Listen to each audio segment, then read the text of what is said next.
So we'll get into worship. The first song, the first hymn is Shout to the Lord.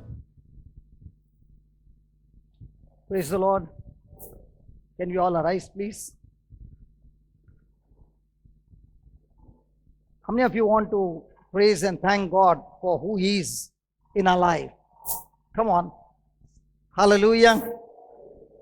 For all and He continues to do in our life. So let's take a moment, relax, and try to recall who Jesus is in our life. Look at the lyrics. My Jesus, my Savior, Lord, there is none like you. All of my days I want to praise the wonders of your mighty blessings. Of your mighty blessings.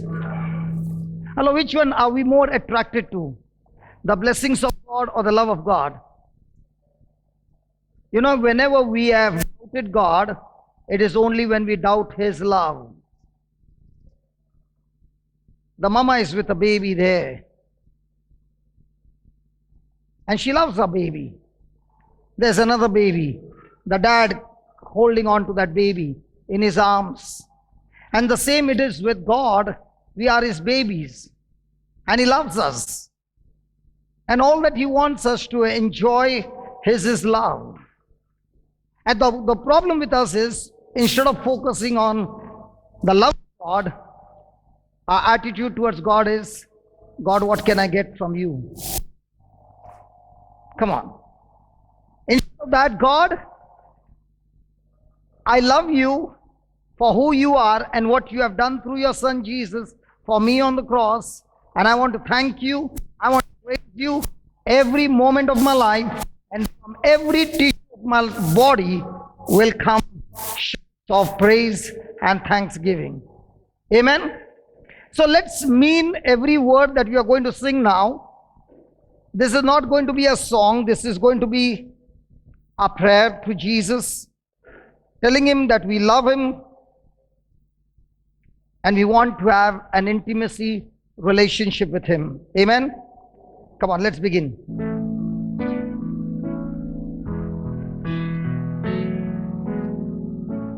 My Jesus, my Savior, Lord, there is none like you.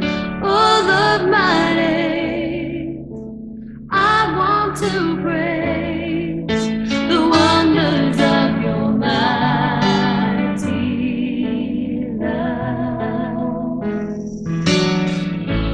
My comfort, my shelter, tower of refuge and strength. Let every breath, all that I am, never cease to worship you. Come on, shout to the Lord. Shout to the Lord. All the earth, let us sing. Power and majesty. Power and majesty, praise to the King. Mountains bow down. And the seas will roar at the sound of your name. I'll sing for joy. Sing for joy at the work of your hand. Forever I'll stand. Forever I'll love you, forever I'll stand. Nothing compares. Nothing compares to the promise I have in you. Tell Him one more time, my Jesus. My Jesus, my Savior. My Savior. My Savior. Oh, there's nothing like you. Lord of my days, I want to praise the wonders of your mighty love. Can you tell Him one more time, my Jesus? Come on. My comfort and my shelter, yeah. You're my tower of refuge and strength. Let every breath, I know that I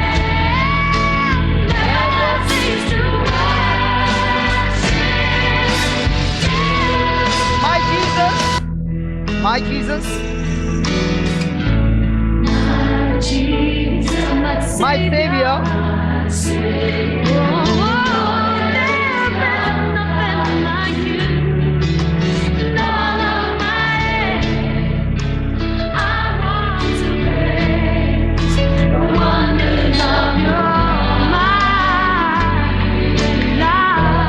Tell him one more time, my Jesus. Come on, tell him one more time, my Jesus, my Savior.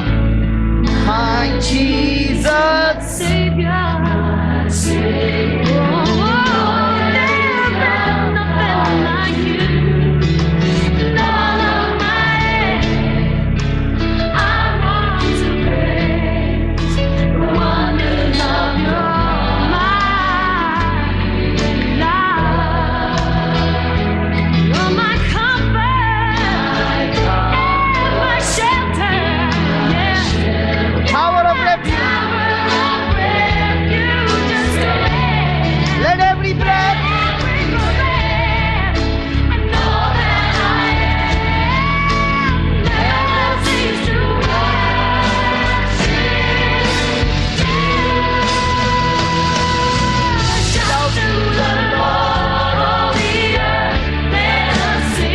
power and majesty.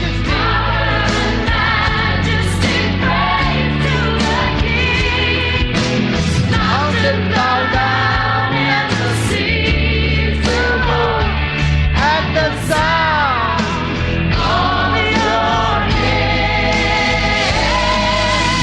I sing for joy at the work of your hand.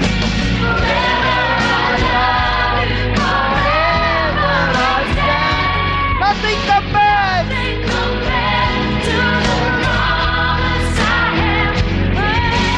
Shout to the Lord of the earth, let us sing. Power and majesty. Power and majesty,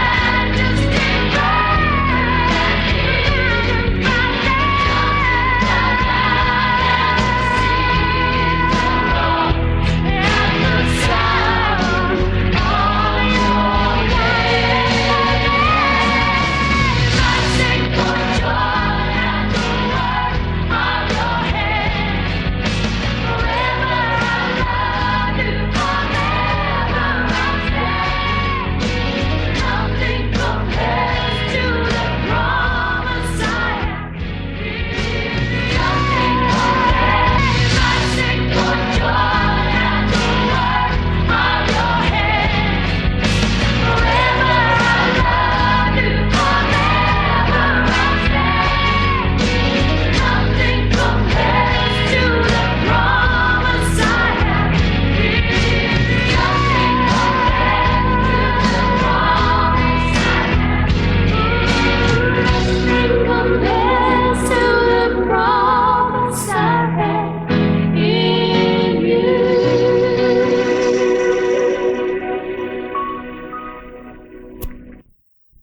Tell the Lord, can you read that line? I'll sing for joy at the work of your. Can you just pause for a moment and say, Lord, I want to recall all that you have done and all that you are doing, you mighty creator, O Lord, and you have created me.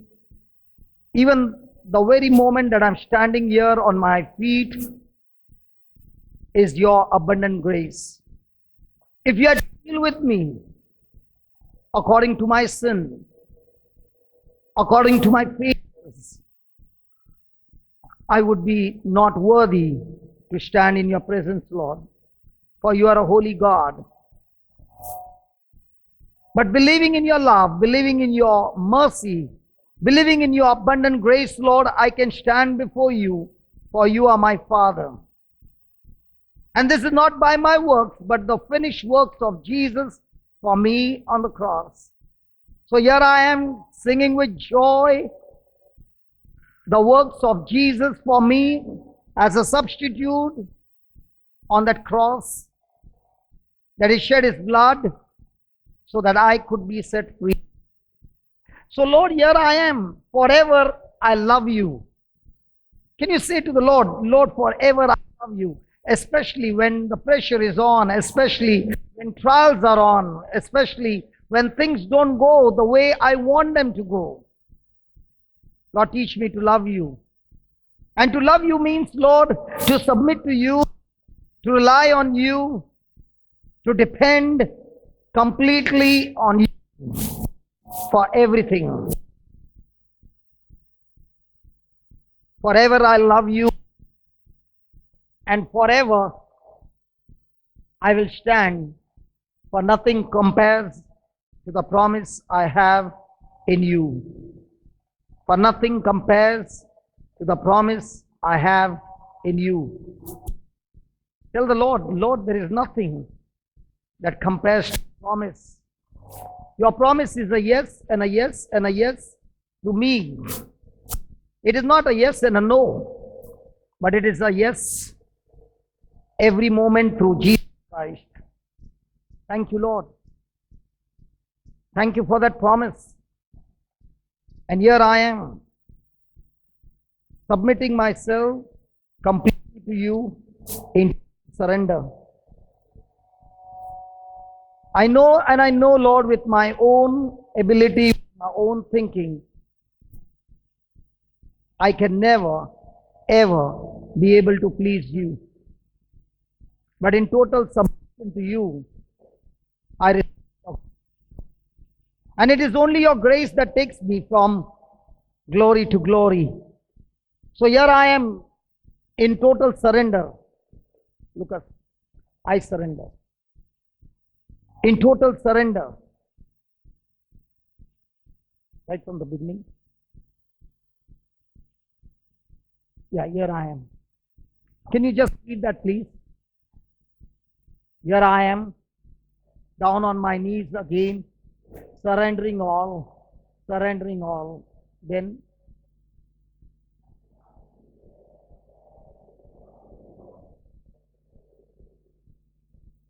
you know, Jesus said, no one can come to him unless the Father draws us to him. So if the Lord, if we have come here, it's only because his mercy, his grace has found us and brought us here. And when we are saying, I am desperate for you, or you, let's make a decision right now before we get any further. Am I desperate for Jesus, or am I desperate for what I can get from him?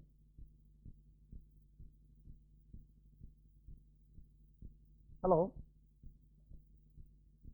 What are we desperate for? A job, a healing, a deliverance. You know what the Lord Jesus said?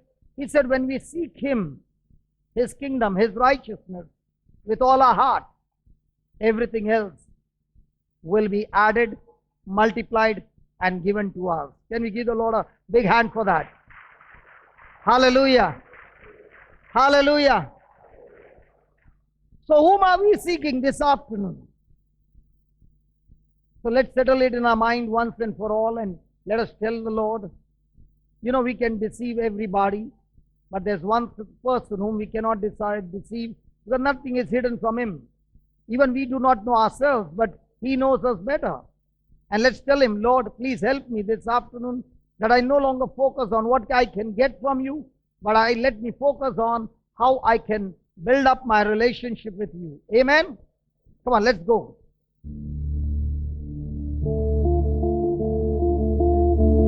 God, we look to you tonight. Above the singing, God, above the music, above the songs, let your name be lifted high, Jesus. Let your name be honored, God. And we commit all that we are to you, and everything that we do, and we reach towards you, Jesus.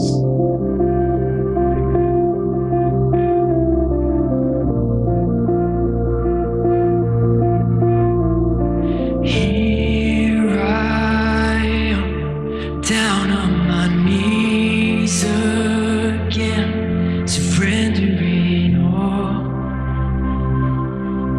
surrendering all, and find me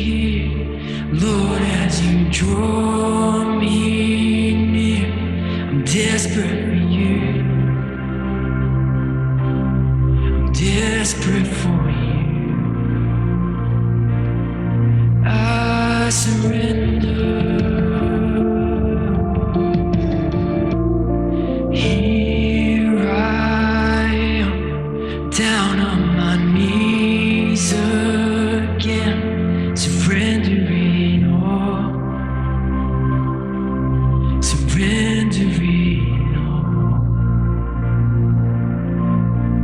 and find me here, Lord, as you draw me near.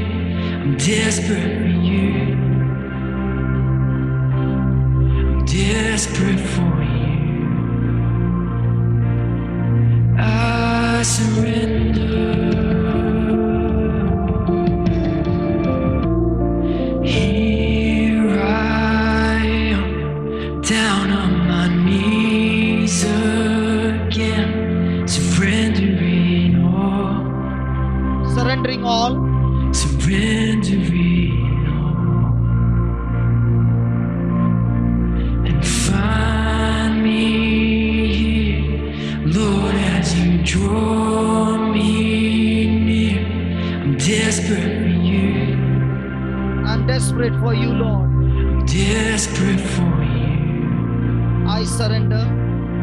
I surrender.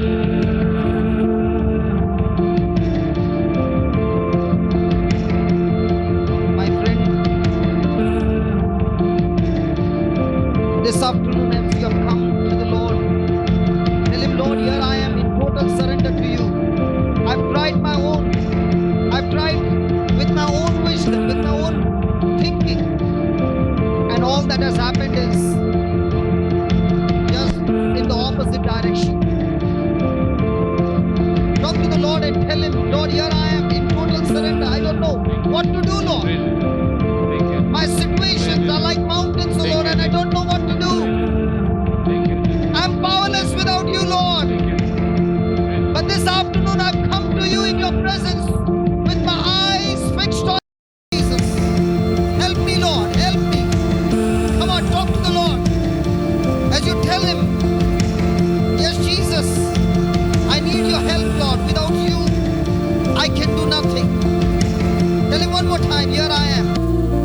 Here I am, down on my knees again, surrendering all,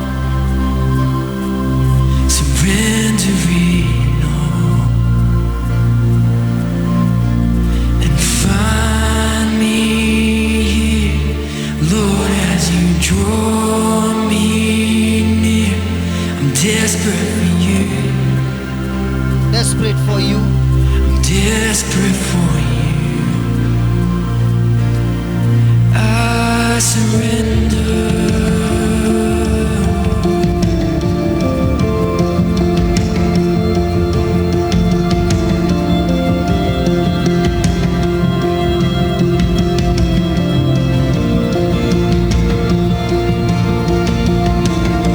Drench my soul as mercy and grace.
more time with arms.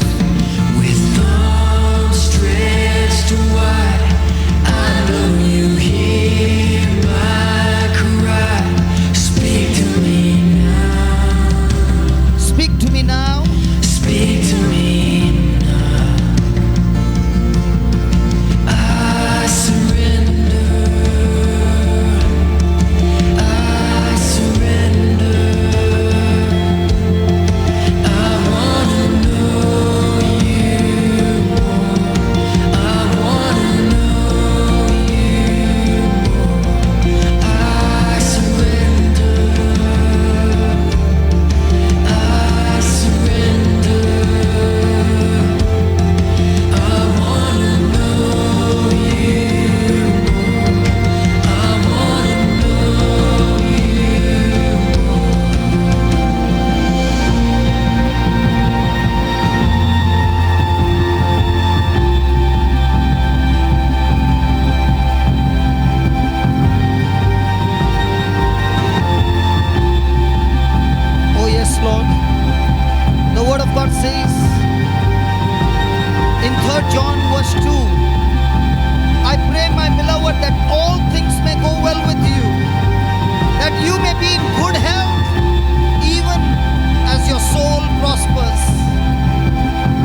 hear my voice and they follow me.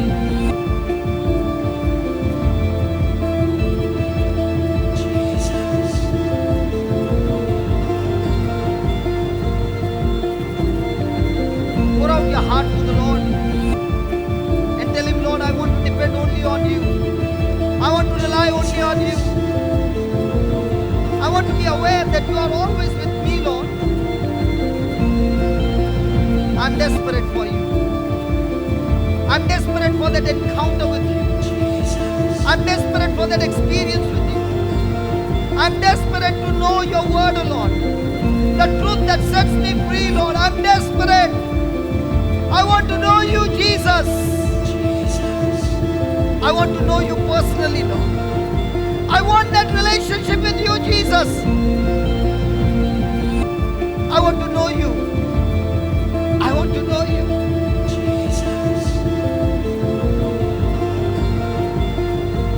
Oh, Spirit of God, open our spiritual senses, Lord.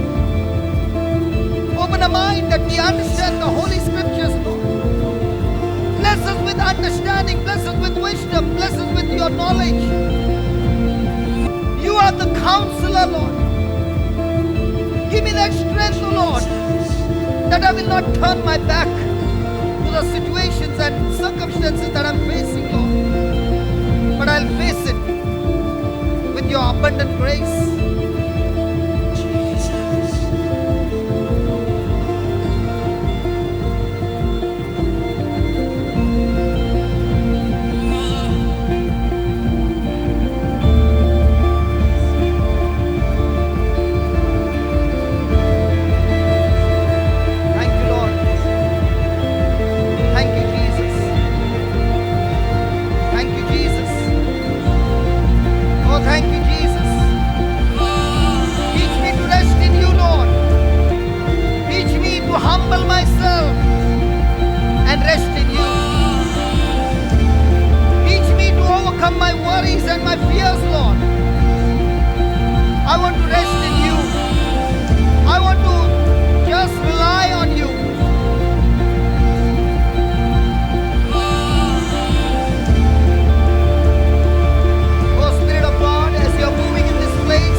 Come on, let's give the Lord a big, big, big hand of praise.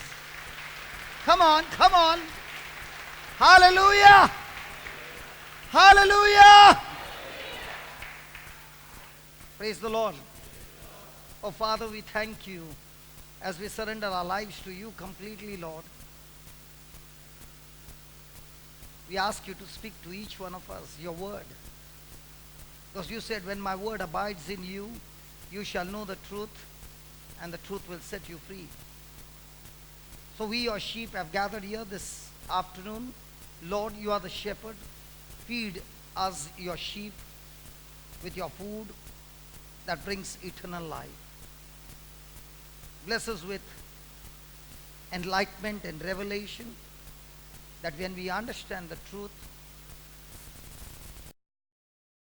it will bring a great transformation in our lives. And through this truth, we will have an experience of our relationship with you like never before. When we walk out of this place, Lord, we will not be the same. In Jesus' name we pray. Amen. Yeah, please be seated. I just want to share the gospel that we heard last Saturday. It touched me tremendously, the gospel that we heard last Saturday. This is from the Gospel of John, chapter 6, verse number 53. Gospel of John, chapter 6, verse number 53. From 53 to, brother, right up to 70. Hallelujah. How many of you are missing Pascal? Come on, how many of you are missing Pascal? Praise God. You got to tell him, Pascal, we all missed you. Hallelujah. Praise God. Thank you, brother. Okay, let's go to 53. Then Jesus said unto them, Verily, verily, I say unto you, except you eat the flesh of the Son of Man and drink his blood, you have no life in you. Whoso eateth my flesh and drinketh my blood has eternal life, and I will raise him up at the last day. For my flesh is meat indeed, and my blood is drink indeed. He that eateth my flesh and drinketh my blood dwelleth in me, and I in him. As the living Father has sent me, and I live by the Father, so he that eateth me, even he shall live by me. This is that bread that which came down from heaven, not as your fathers did eat manna and are dead. He that eateth of this bread shall live forever. These things said he in the synagogue as he taught in Capernaum. Now listen to this 60th verse. 60th verse. Many therefore of his disciples, when they heard this, said, This is an hard saying, who can hear it? When Jesus knew in himself that the crowd murmured,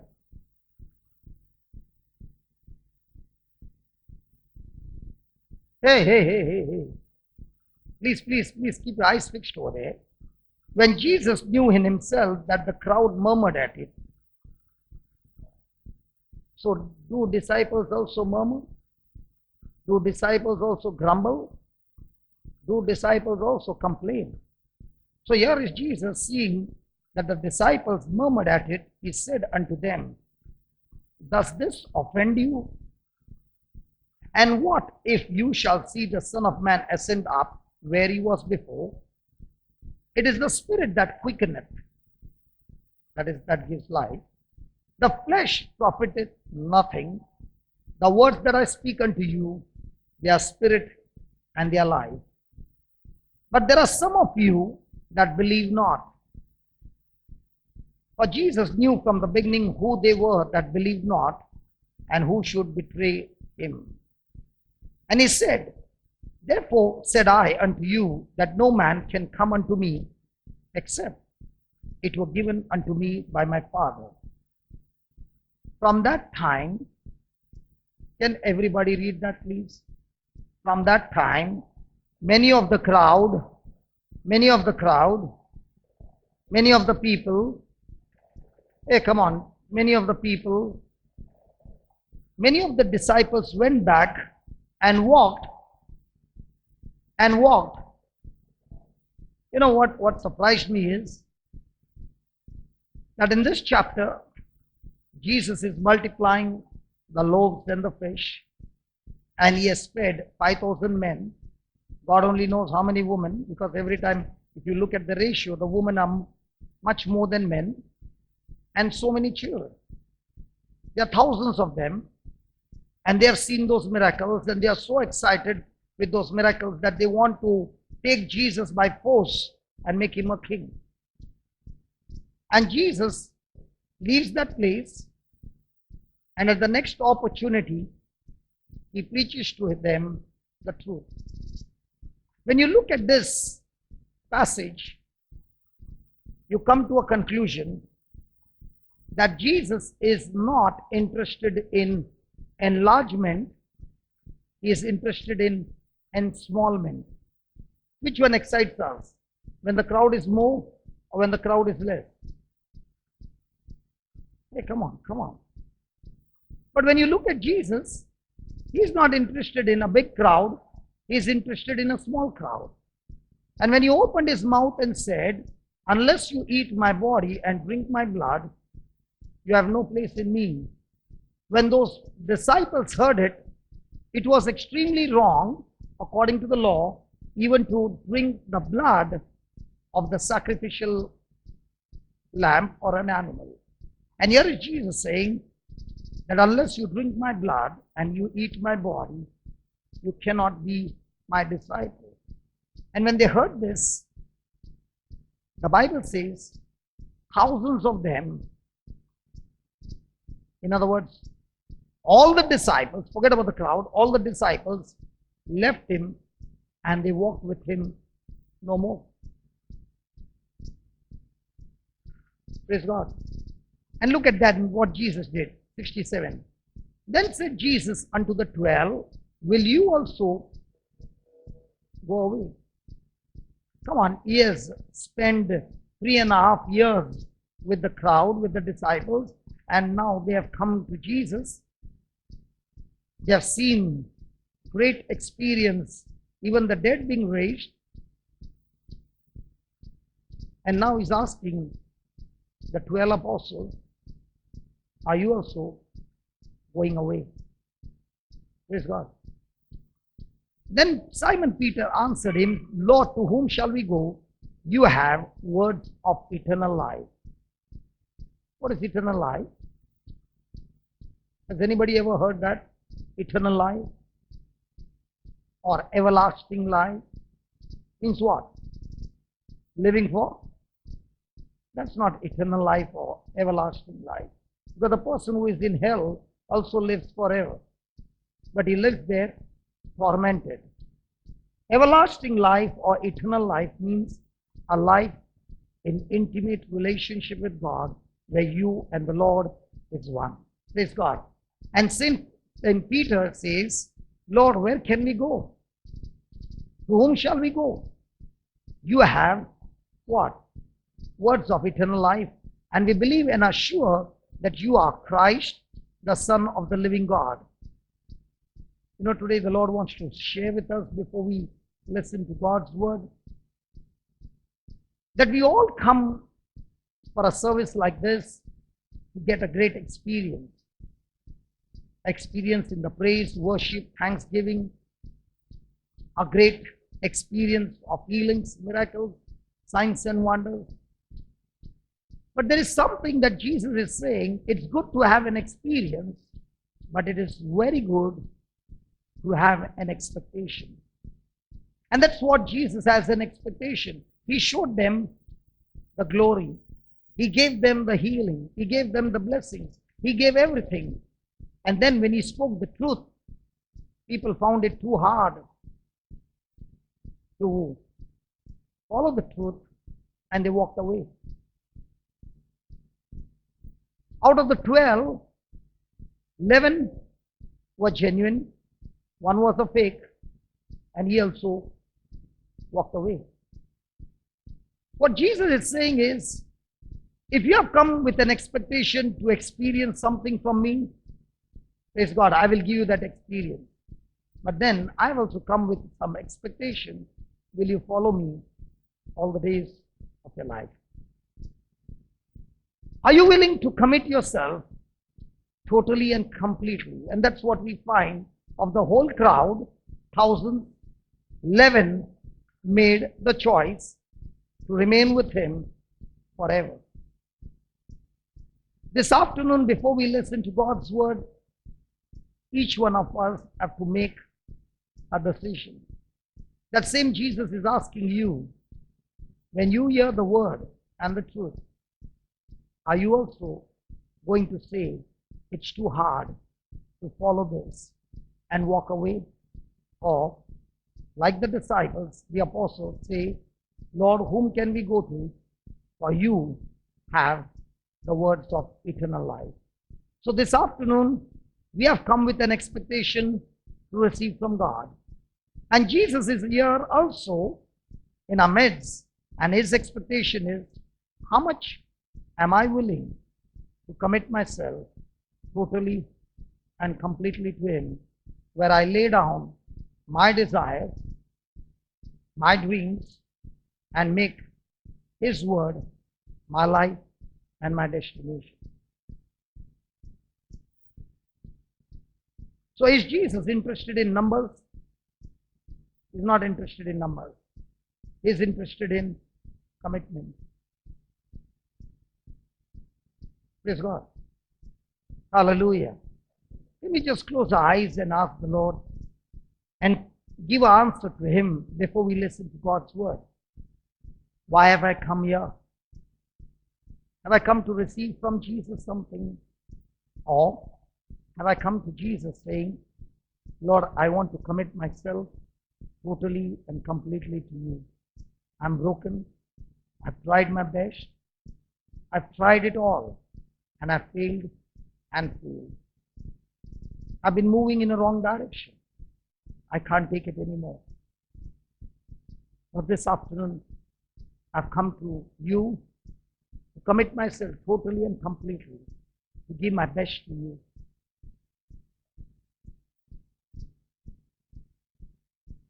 In total surrender, to agree to you, to submit to you, to do what you want me to do, and that too not with my strength, because I will never be able to do it, but believing in your mercy, in your grace, and surely running the race. Father,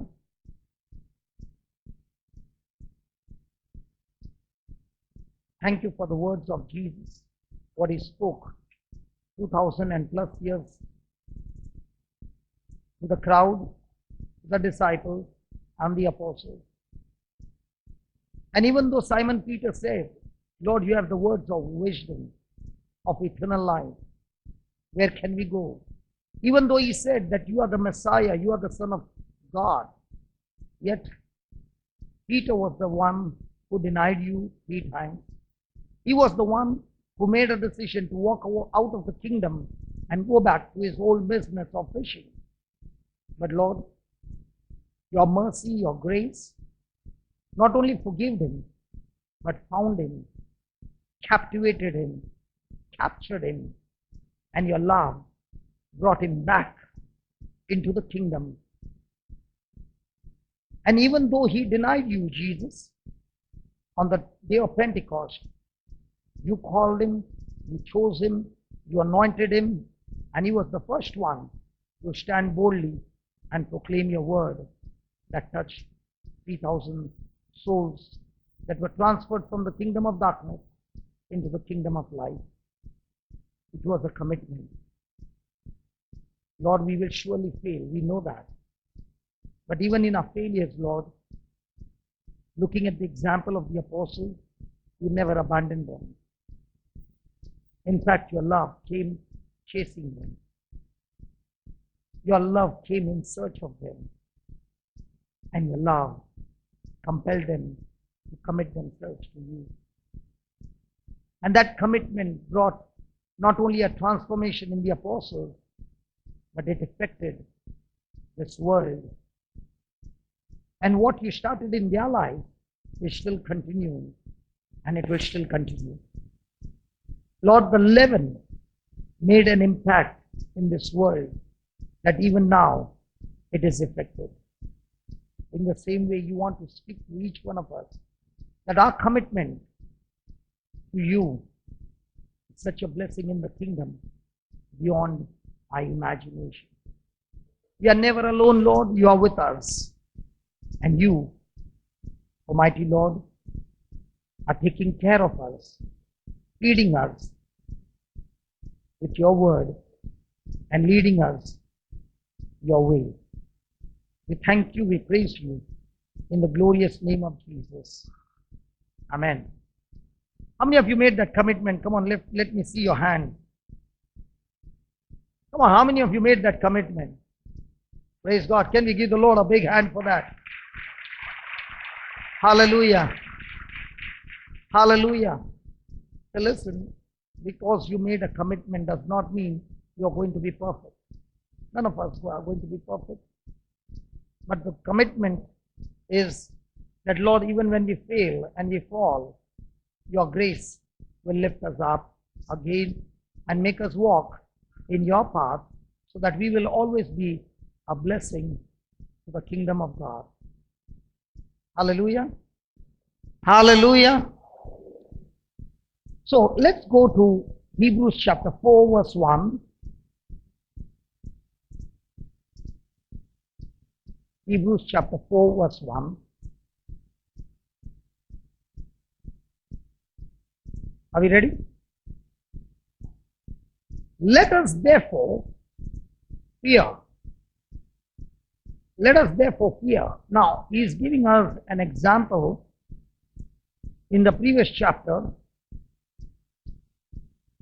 of God's desire to take the Israelites out of Egypt and take them to the promised land flowing with milk and honey. It was his desire, and he started and he brought them out of Egypt. But even though it was his plan and it was his desire and it was his will, we find through the examples of the Israelites that they could not make it to the promised land. All those who came out, they died in the wilderness for 40 years, in those 40 years. And what was the reason why they died? They died because they refused to believe. And this example is given in Hebrews for us so that we also have been called, and it is God's desire and it is God's will for us also to reach a place, a promised land flowing with milk and honey. When the Israelites were living in Egypt, they were in a place called not enough, because they were slaves. When he brought them out of Egypt and took them to the wilderness, God supplied their needs, and they were in a land called just enough. But God did not want them to be in a land called just enough. He wanted to take them in the land more than enough, flowing with milk and honey. He had given them this land, and yet they failed to take the land. And in Hebrews chapter 4, God wants to teach us that the same promise is for each and every one of us for the finished work of Jesus. He has finished it for us, and now we should not follow the example of the Israelites that we are wandering in the wilderness, that we never reach the promised land where all that Jesus has earned by sacrifice on the cross, we miss it out, and we also like the Israelites, failed to experience that victory. Amen. So here is he saying, let us therefore fear. Now that word fear is not a negative word, but it means to be extremely cautious. It means to be extremely aware. It means to be extremely diligent. That this is extremely important. And he says, let us therefore fear lest a promise, say that, a promise. Say that again. A promise being left us of entering into his rest, any of you should seem to come short of it. Hallelujah. Now, there are many of us, in fact, all of us, who have gone through issues of life where we are worried. And when we are worried, we are stressed. And when we are stressed, we get tired, we are burdened, and it's like every day is a death. Torturous, tormented, depression, oppression. But here is God saying, I want to get you out of this situation and take you into a place called rest. Hallelujah. And this rest is available to everyone, and this rest is available only by grace. Now there are many of us who are seated here who are having that small white book. Come on. And we have those promises of God concerning worry and fear, having the material needs of wisdom and guidance, comfort and strength. We have those promises. And might be you are even speaking those promises. And might be you are even learned those promises by heart. Now, there is always going to be a frustration in your heart that I know this promise, it's in my heart, I keep speaking it, but yet I do not see results in my life. I've been praying and praying and praying for long hours, I've been fasting, and yet I'm not seeing the manifestation of God's victory, God giving me victory in my life. And when I'm going through that pressure, it seems like God has abandoned me. It looks like God has forsaken me. He's promised me that when I will go through waters, deep waters, through the rivers, He will be with me. But when I'm going through that pressure and I look around for help, I look towards heaven for help, and I don't find help anywhere. I don't find Him speaking to me. I don't hear His voice. In fact, I hear the voice of the stranger more stronger than before. And I begin to wonder, God, have you abandoned me? Has anybody experienced that? Come on. And that's why the Bible clearly says that the just shall live by what? Faith, and not by sight.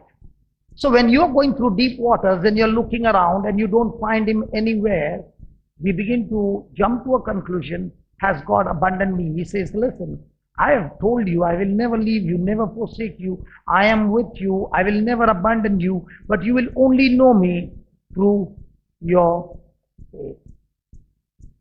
Hallelujah. Hallelujah. So that's why He's saying, I fear that there is a rest for everybody, and if I do not enter into this rest,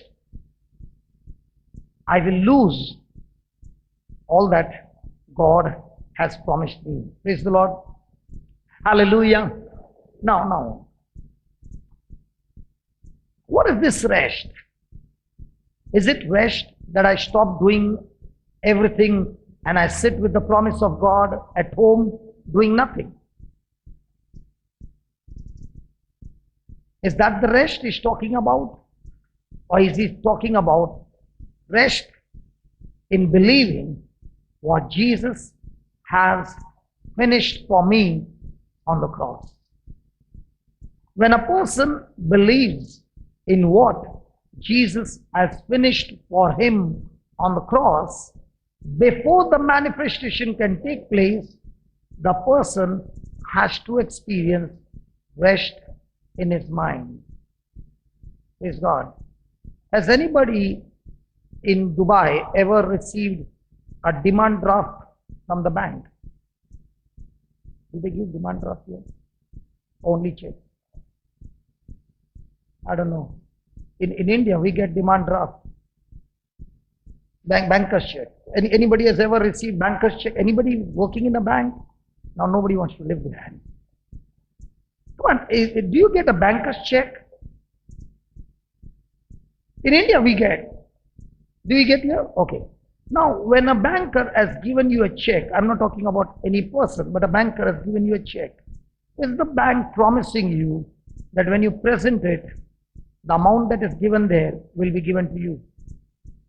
Now, if you get a check from a company or from an individual, they might dishonor the check saying there's no amount. But when it comes from a banker's check, do they dishonor saying there's no amount? Hey, talk to me, please. So when I receive that banker's check, I have already begun to imagine, I have already begun to plan with the amount that I'm going to receive, what I'm going to do, because I'm what? Sure. I'm what? Sure. And because I'm sure, my mind is at. Are you following? And in the same way, he's saying, when Jesus has given us his promise through the finished work on the cross, he's asking us, can you also have that same surety, that same assurance on me that I will surely do what I promised you? Our way of thinking is, when God has given me his word, I have to work for it with my contribution so that I now qualify to receive what he has promised me. Whereas Jesus is saying, God is saying, we cannot qualify to receive because we have all failed and fallen short of the glory of God by our sinful habits. Hello? Are we here? So the only way to receive the promises of God is to believe, trust in him, and totally rely and depend on what he did for me on the cross. How does a person get born again? Does a person get born again because he prayed for 40 days? Come on. Or did he fast? Or does he get born again the day he receives Jesus as his Lord, God and Savior? When he makes a decision to believe in that Jesus whom he cannot see, but believing in the unseen which has been promised in the Word of God, and he makes that decision to believe, the moment he believes, grace, that believing also is by grace. He has to open. We just read, Jesus said, no one can come to me except my Father draws him. If here we are all sitting here, the good news is, because the Father loves us, he has drawn us, he has opened our spiritual eyes. That's why we are sitting here and listening to his word, and it is his grace that has drawn us to this place, and from here is going to take us from glory to glory, and all that he wants from us is our response to believe in his word. Hallelujah. Hallelujah. Thank you, Jesus. Thank you, Jesus. So the question is, am I willing to receive what he has for us? You know, yesterday we were at Sharjah, and there were these youth who were supposed to go to the old age home, to the hospitals to pray over. And Brother Vijay told him, you have an option. You can go right now, or you can sit down and listen to the word of God for 2 hours. and then you can go learning the truth. So they preferred to stay there for 2 hours and listen to God's word. And the topic was how to heal the sick. Now the promises were spoken, and after the promises were spoken, now it was time to respond.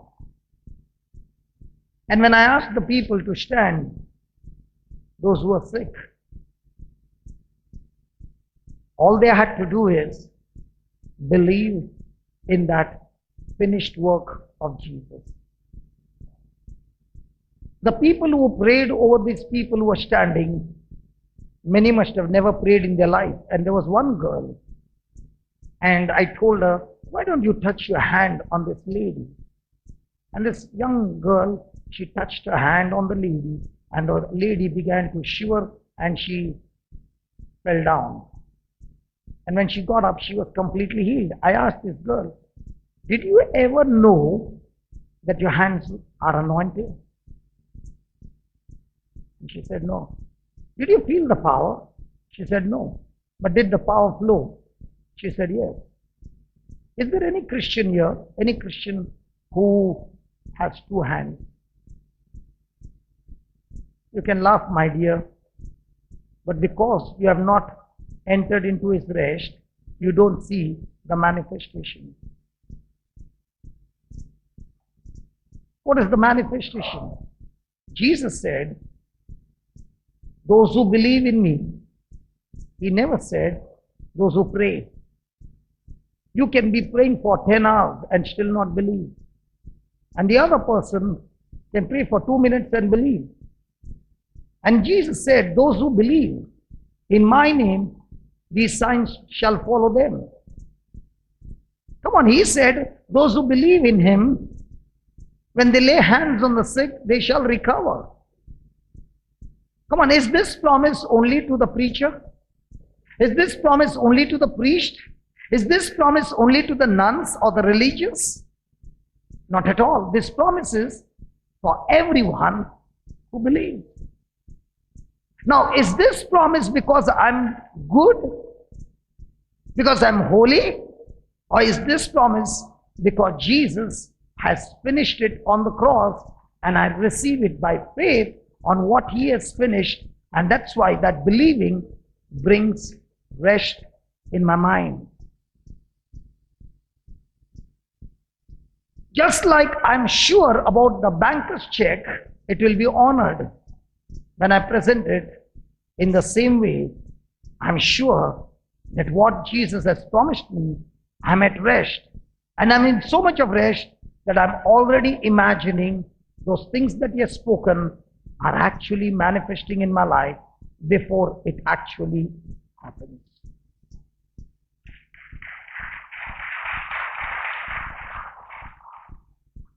That young girl, you came and said you went to the doctor and the doctor gave you a lot of words about your hand. Okay. That's your mama? Okay. Mama, do you have two hands? Yeah. Do you believe in Jesus? So has Jesus promised you that your hands are anointed? Yes. That when you lay hands on the sick, they will surely die. Huh? What did he say? Hello, what did he say? Hey, come on, brother, just put it for them. Mark 16, verse 18. Just put it for this mama.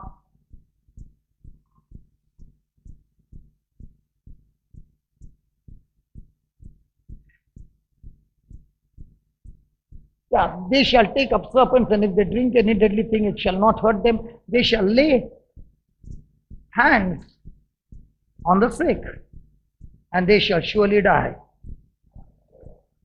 Surely die. Mama, did you lay hands on her? Tell me honestly. God, you are the witness. Yeah. Did you lay hands? You prayed for her. I said, did you? Come on, just look over there. They shall lay hands on the sick and pray. Did Jesus say, lay your hands on the sick and pray? Come on, both mama and daughter, please, can you get up? Now, I want you to learn to enter into his rest. First thing, both of you. Did he say you need to believe or you need to pray? Let's just put that 17, brother. Sorry. 17. Okay, please read that. These signs shall follow them that pray. That pray. That pray. Pray. Pray. Which one are we champion? Has anybody ever prayed and had unrest in his mind? Has anybody ever prayed and had doubts? Has anybody prayed for something at the same time was worried? So when you're worried, are you at rest in your mind or is your mind restless? So what is Jesus saying? Now please understand, this power to cast out demons, speak in tongues, lay hands on the sick, does not come because you're good. It comes because he is good to us. Can you give the Lord a big hand for that?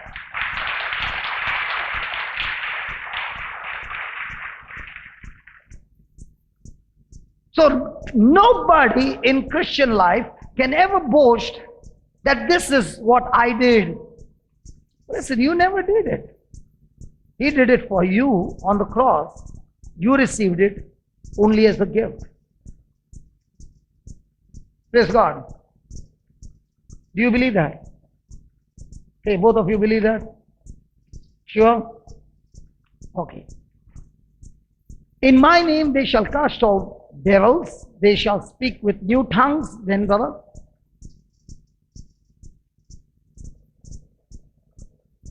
Say, hold on. Can you just stand up and just walk and tell somebody who's following you, don't come with me. Tell somebody who's following you, right there, he's following you. Yeah, tell him, don't come with me. Tell him, don't come with me. And now walk. What happened? Still coming. In the same way, just as the shadow follows us when we are walking in the light, in the same way, when a person is believing, these signs will follow you, whether you like it or not, they will always follow you. Now, has Jesus given this promise that those who believe after 10 years? A person can be in the church for the last 20 years and not believe, and a drunkard can walk in, give his heart to Jesus, and believe what the promise says and lay his hand, and there will be mighty healing. Why? Because the anointing does not flow how much you prayed, the anointing flows how much are you at rest in your belief. So, Mama, ready? Are your hands anointed? Lay your hands on a shoulder. Close your eyes, concentrate, and say these words. Lord Jesus, first of all, please forgive me for not believing. If I had believed, I would have laid hands a long time back. But now, I receive your promise, and my mind is at rest. You said, those who believe, these signs will follow them. So, Lord Jesus, I believe in you, and I'm speaking now to that spirit of infirmity that has caused this pain, this affliction in my baby's body. I rebuke it. I cast it out of her body. And Lord Jesus, as I lay my hand, your anointing flows into her body, restoring every part of her body. Jesus, in your name, whatever had gone wrong is set right. Thank you, Jesus, for totally setting my baby free. Thank you, Jesus. You have taken away all our pain. And by your stripes, she is already healed. I believe it. I've confessed it. I'm at rest because I'm sure your faithfulness. Thank you, Jesus, for healing my baby. In Jesus' name. Now move your arms, baby.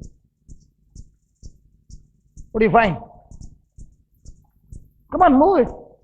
And say, thank you, Jesus. Is the pain there now? And you were supposed to go and operate.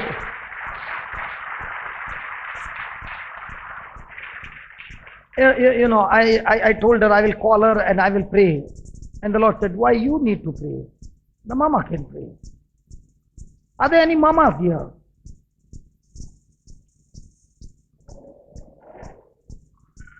Everybody got ready-made children? Are there some mamas here? Is your hand anointed?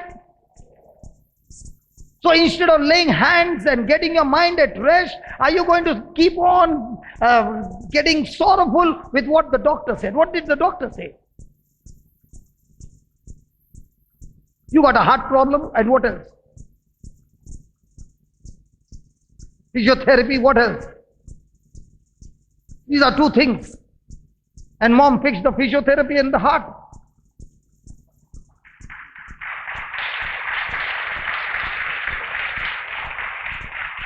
Now, was it easy? Hello, was it easy? You know what happens? It is so easy that somebody can sit there and say, it was a perfect setup. He had already said, the mother and the daughter, and said, when I make you stand, these are the words you speak. Yeah, sit down. Now, is the promise available to all of us? But are we entering in? Hello, are we entering in? Because our way of understanding is, I need to qualify myself to receive from God. And if any person seated here is thinking that I need to qualify myself with my works and then I will receive from God, you just got failed.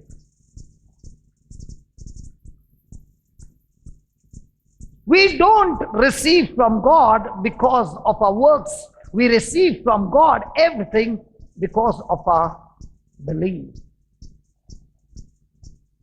Hallelujah. Thank you, Jesus. Okay, tell me, in the Old Testament, how did people get blessed?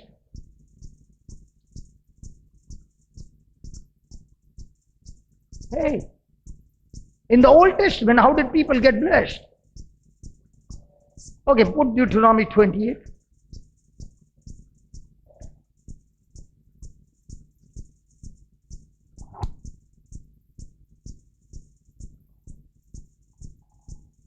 Deuteronomy 28 verse 1, brother. 1, 2, 3, 4. Go up to 17. Go up to 17.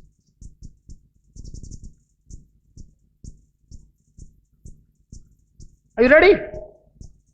Hello, are you ready? Okay. And it shall come to pass, if you shall hearken diligently unto the voice of the Lord your God, to observe and to do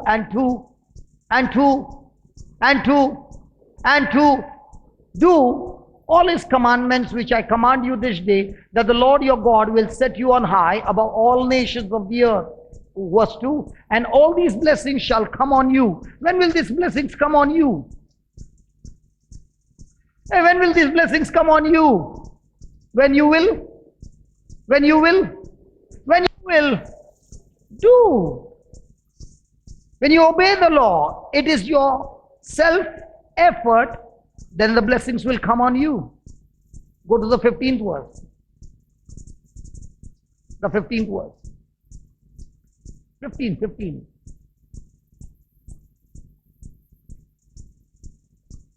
But it shall come to pass, if you shall not hearken unto the voice of the Lord your God, to observe, to do all his commandments and his statutes, which I command you this day, that all these, so when will the blessing come and when will the curse come? When I do and I don't do. That was in the old covenant. In the new covenant, how does the person get blessed? Hey, come on, give me a scripture, man. Come on. Give me Ephesians 1:3. Ephesians 1:3.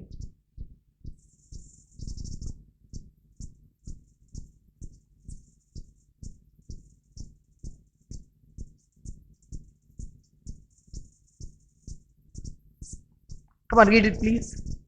Blessed be God and Father of our Lord Jesus Christ, who has blessed us when we do, hello, when we do, hello, when we do.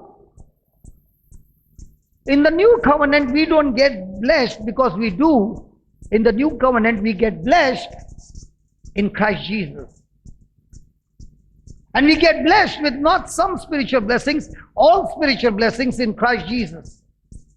If I'm blessed today not because I did this and this and this. I'm blessed today because I believed in what Jesus did for me on the cross, and it is finished, and all that I need to do is what He has finished, I believe it by faith. I remember an incident when I was in the seminary. We had in Bombay a word ministry for the lay people. And I remember that morning, there was a person who came extremely with fever, shivering, and that person came to attend the class. And just then a lady walked in, and she used to be an intercession team leader in a parish. So when I looked at her, I said, "Hey sister, come on, let's pray for him.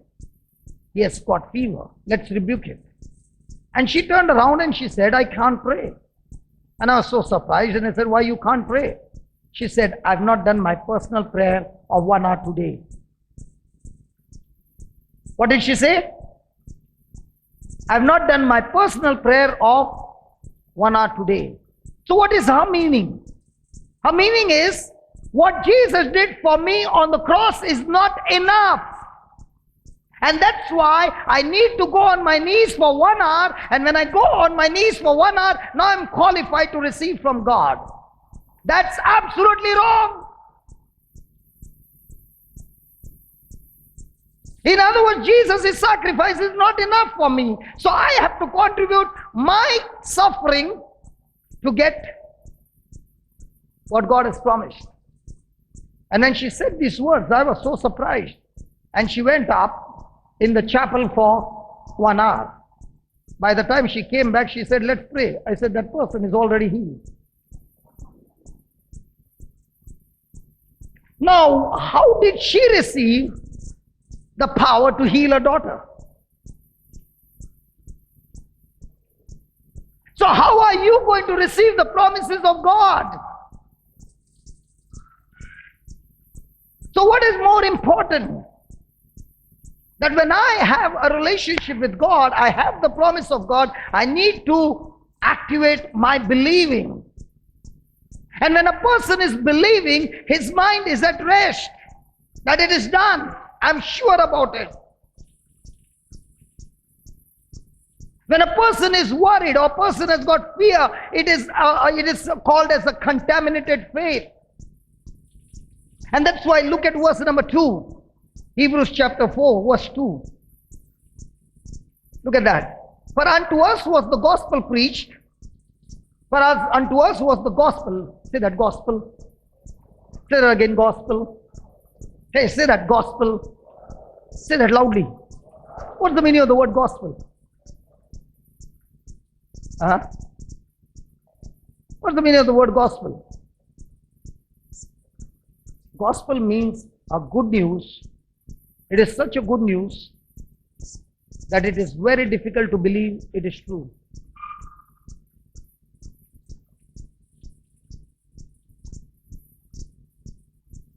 Because a religion, and everywhere you go, people teach you You fast more, you pray more, you get power more. Has anybody ever heard that? Hello?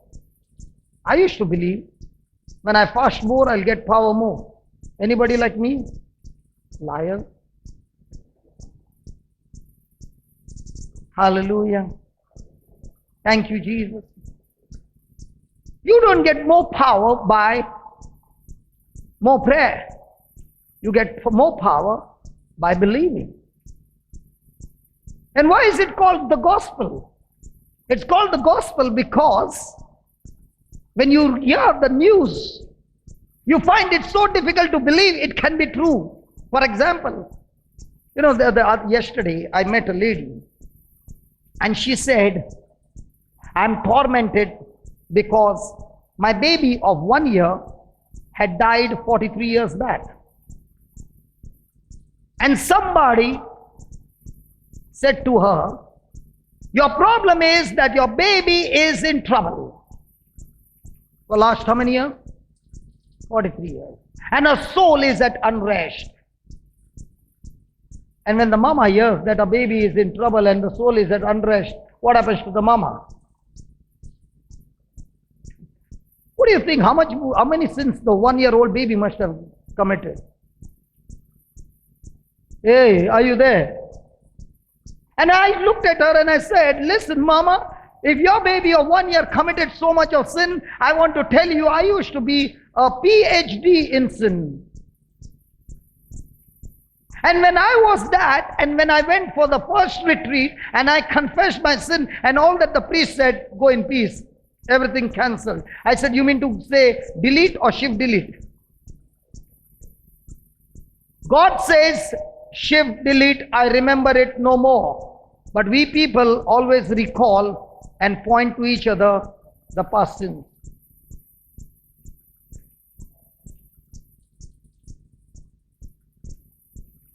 I began to reflect that the prodigal son left his father's house just like I left my father's house, lost everything, and the prodigal son came to his senses that I'll go back to my father's house. Did he go back to his father's house because he loved his father or he wanted to solve his problem? He came back. And even when he was far away, love began to run towards him. Love embraced him, love hugged him, love accepted him. Love took him in his arms. Did the prodigal do any good thing, or did he only come back? He just came back. And what did love do? Love not only hugged him, restored everything that he had lost in that country. Before the son could do one good thing, Jesus said the father restored everything to the son because love cares for you. If the prodigal son got all the thing that he lost by recovery because he humbled and came back to his father, even before doing one good thing, in the same way, when I put my trust and rely on my father, everything that I've lost in my life, my father restores it because Jesus has earned it by sacrifice and being my substitute on the cross, and I receive it by faith in him. In those days, I could not understand. I really could not understand because I was connected to a Konkani prayer group. And these mamas were there who were in the prayer group, and I was the youngest at 33. And these mamas used to pray a lot, but they would never lay hands on the sick. They would pray from a distance, Wi-Fi. Because if the cord is connected, that sickness will come on them. That's what they believed. So they never laid hands. It was only Wi-Fi connection. Praise God. And when I laid hands, they cautioned me and said, be careful operate on Wi-Fi, don't touch, that sickness will come on you. Thank God I went to the Bible, began to search the whole Bible in one day in the whole New Testament. Read it from Matthew to Revelation, did not find anywhere those things were written. And I choose to believe what the word said, not based on what I did, but what Jesus did, and he gave me the promise, and I got my mind renewed on that promise.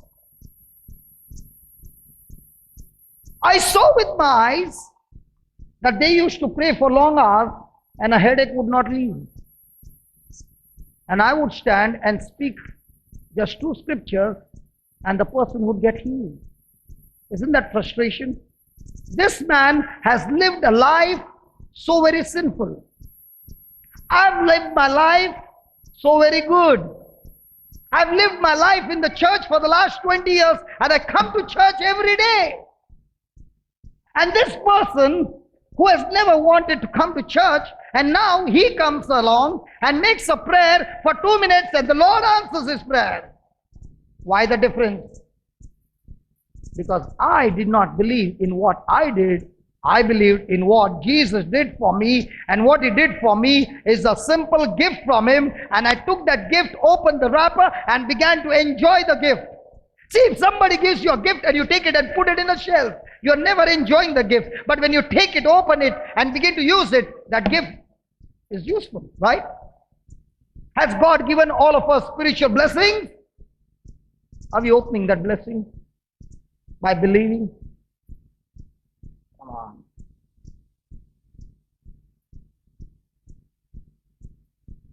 And that's why comes frustration. I'm praying day and night. I'm storming the heavens. Have you heard that? You don't need to storm the heaven. You need to storm your head. Because in your inner head is unbelief. Hey, come on. I want to ask you, mamas and papas. The child went to school, came back at 3 o'clock, and you shut the door from inside. It's locked. The child comes and says, Mama, open the door. And you're saying, I'm not opening till you storm the door.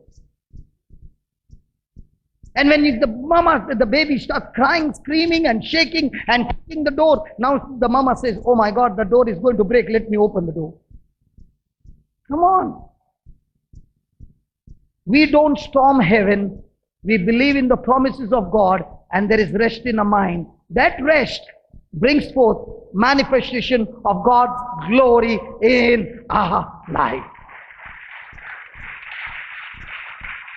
Hallelujah.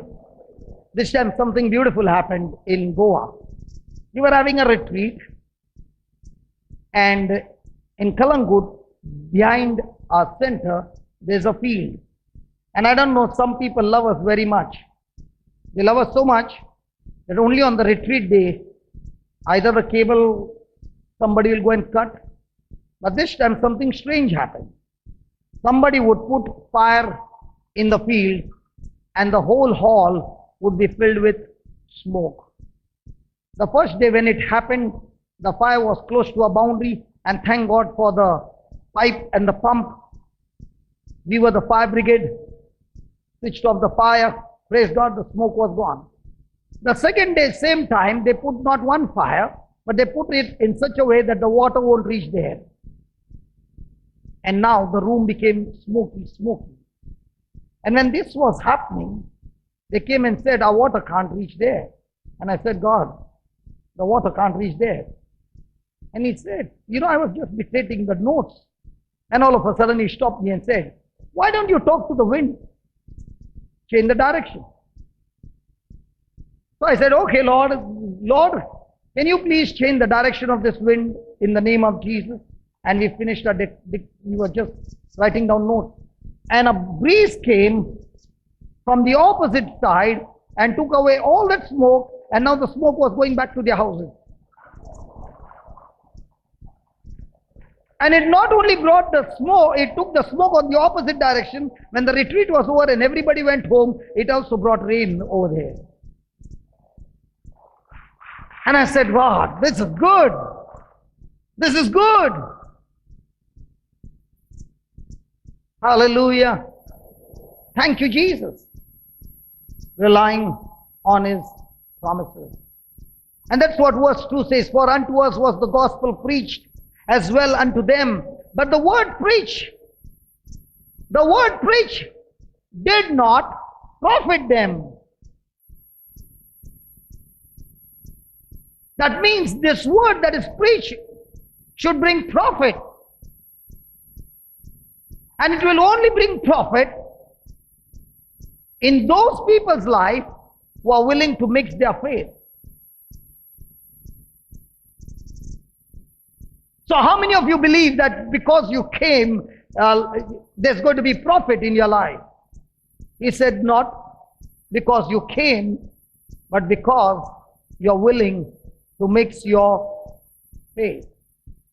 Hallelujah. Hallelujah. So my faith is in what I'm doing, or my faith is in what Jesus did for me. Come on. Most of the time, where is our faith? Hey, come on. Most of the time, where is our faith? In what I'm doing or what Jesus did for me? And as long as you're believing in what you are doing and you're resting on that, there's frustration because manifestation doesn't come that way. Manifestation comes by what he did for us. And one of the beautiful prayer scripture is Ephesians chapter 2 verse 8. How does a person get saved? How does a person get salvation?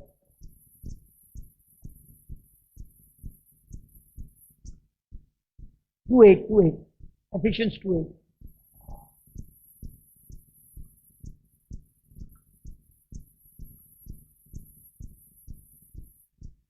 For by grace are you saved through faith. Grace is what Jesus did for me and finished it on the cross. And when I respond to what he finished on the cross, it becomes my faith. And when I believe in what he finished on the cross with my faith, I have rest. Do you know what is the highest form of faith? The highest form of faith is when a person is at rest in his mind. When a person learns to have that rest in his mind through the grace of God, the person experiences manifestation. So in other words, grace is God's unmerited favor. Grace is when God is willing to use his power, his ability on my behalf, even though I don't deserve it, is grace. Now, if this is what the scripture says, why is it that we are not experiencing the supernatural manifestation of God's power in our life? How does a person get grace? Hello? How does a person get grace? 2 Peter chapter 1. 2 Peter chapter 1 and verse number 2 and 3 and 4.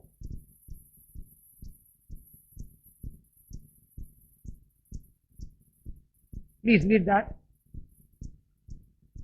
Grace and peace be multiplied unto you. Where do you get the knowledge of God? Hello, where do you get the knowledge of God? You get the knowledge of God through the word of God, through the promise of God. So when you have the promise of God, you have what? The grace of God. When you have promise of God, you begin to understand what Jesus has finished for me on the cross. There's somebody who is sick here, and that sickness is tormenting you day and night. And here is what Jesus is saying. He's saying, listen, when I hung on the cross, I took all of your sickness, and my body was broken for you. My body was wounded for you, and by those wounds, you not are healed, you were healed the day I sacrificed myself on the cross, and it is a free gift from me to you. Now the question is, how much am I willing to believe what he has done for me on the cross? When I'm going through a crisis of my finances, he says, listen, my God shall supply all my needs. Am I at rest saying to God, God, I thank you that all my needs are met by your Son Jesus, and not according to my riches, but according to your riches in glory through Christ Jesus? Am I at rest? Am I mixing my faith in God's promises? And that's what he says. Grace and peace be multiplied unto you through the knowledge of God and of Jesus our Lord. What's the next line? According to his divine power, that is grace. According to his divine power, that is grace, God has given unto us what? Now, do we believe that God has already given us all things?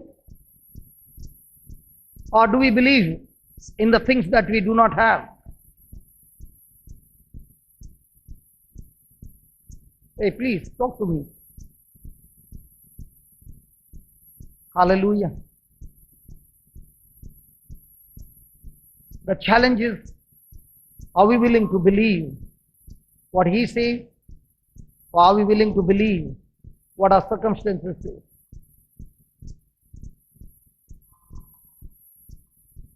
And that's the challenge that each one of us goes through.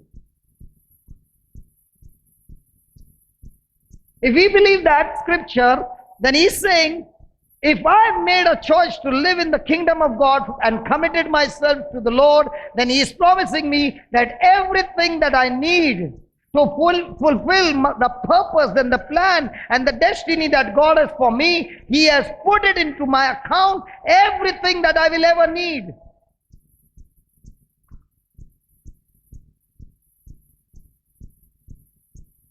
Am I at rest? Or am I at unrest, looking at the circumstances and situations and saying that I'm lacking? When does a person experience supernatural manifestation in his life? Listen, when he has the promise of God, first thing, every promise of God is for us a gift. You cannot earn it. And this promise of God is not because I deserve it. I deserve, for the sin that I've committed, punishment. But God in his love, through Jesus, gives me the promise which is called grace. When a person responds to this grace by believing and bringing his mind to rest, what is his labor? His labor is to resist every thought that is coming against that promise of God. And that's why we have got tremendous labor. Labor is not to qualify myself to receive the promise of God, but labor is to resist every temptation, every negative thought of the devil that is saying that this promise will not be fulfilled in your life. That's the battle. The battle is not what I can receive from God. The battle is how can I resist the devil who is telling me that this will not work in your life, that this promise will not come to pass. That's the labor. Now, for example, I made them stand. Will not the devil give me a thought? What if it doesn't get healed? Whose job is to heal, mine or God's? What's my job? To believe. My job is not to heal the people. My job is to believe in that promise and act on that promise and get this mind on rest. His job is to confirm the promise in which I believe.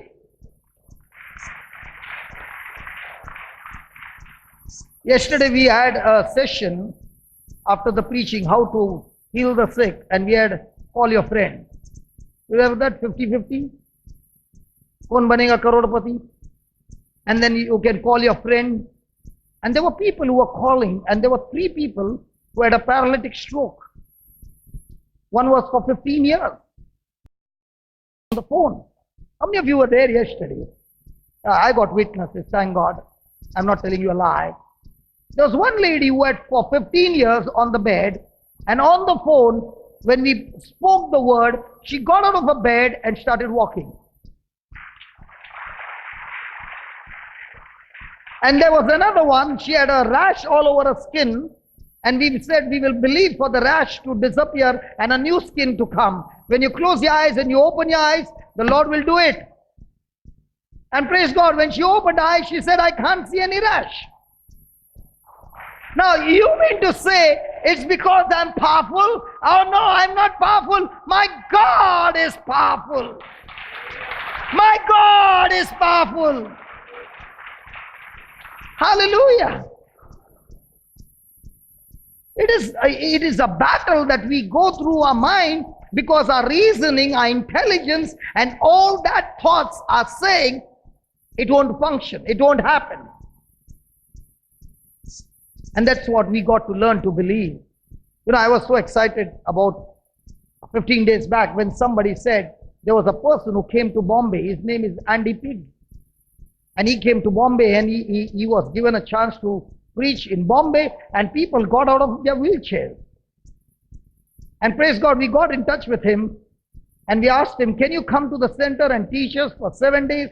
He agreed to come and teach us in the center for 7 days how to heal the sick. In the month of October, pack up your bag and say, God, tell the office I'm taking 1 week vacation to come and learn how to heal the sick. In the month of October, the last week. Come on, God is raising up people, even the lay people, to teach us and learn from one another what God has given. And if you are saying, brother, I can't make it, I got news to tell you. It's going to be live. You will still watch it on the YouTube.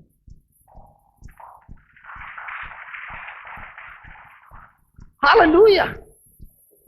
It's a battle to believe. Hallelujah. Look at that. For unto us was the gospel preached as well unto them, but the word preached did not profit them, not being mixed with faith in them that heard it. Praise God. For we which have believed do enter into his rest. So who are the ones who enter into the rest? We who believe. In other words, he's saying, when I've called you, when I've chosen you, and when I've got a purpose in your life, don't worry, I've already made provision for you to fulfill the race that I've set for you. All you need is to believe in what my son has done for you as a substitute. And just rely on that, and I will see you through. Hallelujah. Hallelujah. And how is it going to manifest? He has given us the answer in verse number 3. No. Oh, sorry, brother. 2 Peter 1:3. I'm so sorry. I'm shuffling here and there.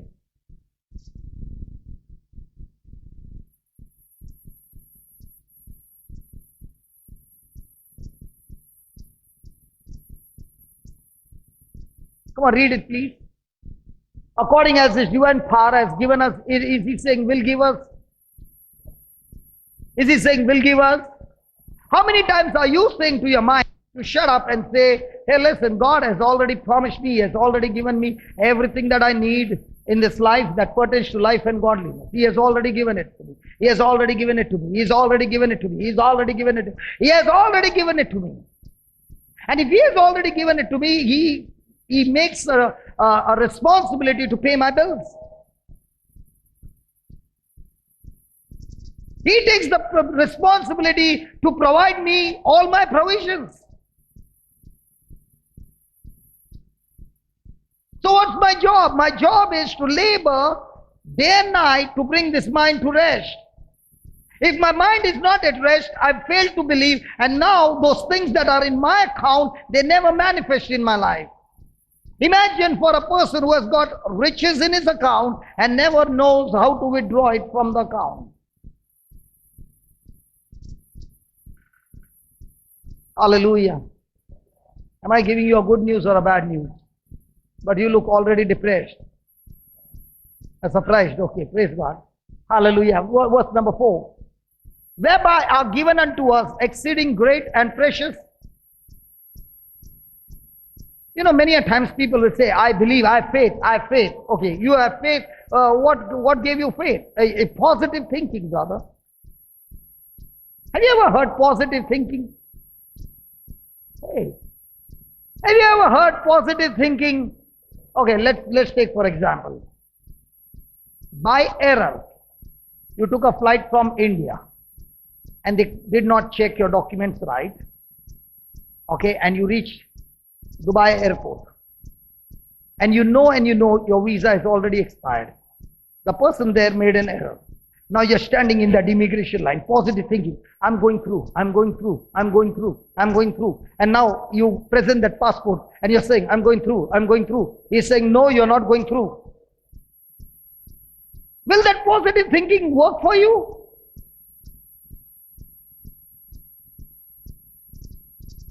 The gospel is not positive thinking. The gospel is the Creator giving you the promise that He will keep His promise only if you believe. Wow! What a conjuice clapping, man. Hallelujah! Hallelujah! Just stand at your immigration without a document and see whether you can get through. And let's say you got all your documents right. All your documents right. You might have an e-gate and there's a big queue. How are you walking with the e-gate? Why are you at rest? When you look at the crowd, are you at unrest? You're looking at the crowd and saying, that's not for me. I got a special privilege. And you walk past and now everybody's in a queue. After 1 hour they come and you are out of the airport. Why? You got an e-gate. Come on, here's an e-gate. Here's an e-gate. Hey, bajao mat, bajao mat. Hey, that was a silencer, praise God. E-gate. The promises of God. Now somebody will say, I've got faith. Okay, you got faith. What's your document? What document are you talking about? I got faith. So if you got faith, how come you got worry? You cannot have faith and worry at the same time. Because when you got faith, you got rest. Has anybody ever had restlessness? Now, when you look from here, all of you are sitting on a chair and absolutely at rest. But you don't even know your neighbor is not sitting there. Your neighbor has gone to Goa.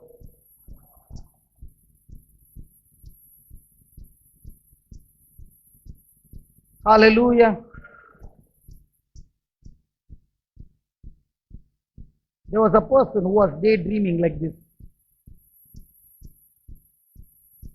And there was a pastor who was preaching. And he said, stand up. And one person daydreaming, he heard the last line, stand up. And he stood up. And the pastor began to clap and said, thank you for making a vow that you're going to give 1 lakh for the church. The person fainted.